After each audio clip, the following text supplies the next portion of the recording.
По 11 одиграни кола во втората женска фудбалска лига, екипата на Кочани на врвот од табелата со освоен 31 бод.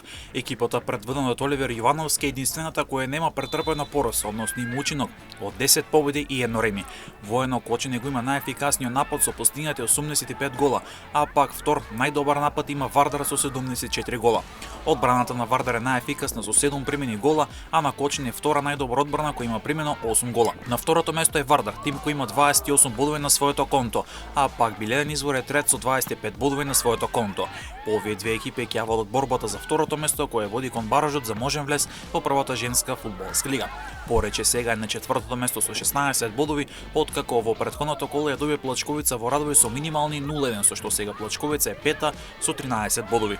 Со освоени 6 бодови екипата на Победа Валандо е на 6-то место, додека пак дебитантот Слободен е предпоследен со 3 бодови на своето конто, а до дното е Борец со само 1 бод. Во следното коло екипата на Борец на домашен терен ќе игра со Плачковица. Слободен ќе го пречека лидерот Кочани кој ќе биде апсолутен фаворит за 3 бодови. Победа во Валандова ќе биде домаќин на Биледен извор, додека пак во македонски брод екипата на Пореч ќе биде домаќин на фаворитот Вардар. Првото место од втората лига води директно кон прва лига, а пак второпласираната екипа игра барар за можен влез во елитата со прволигашот кој ќе заврши на претпоследното 9-то место на табелата во првата лига.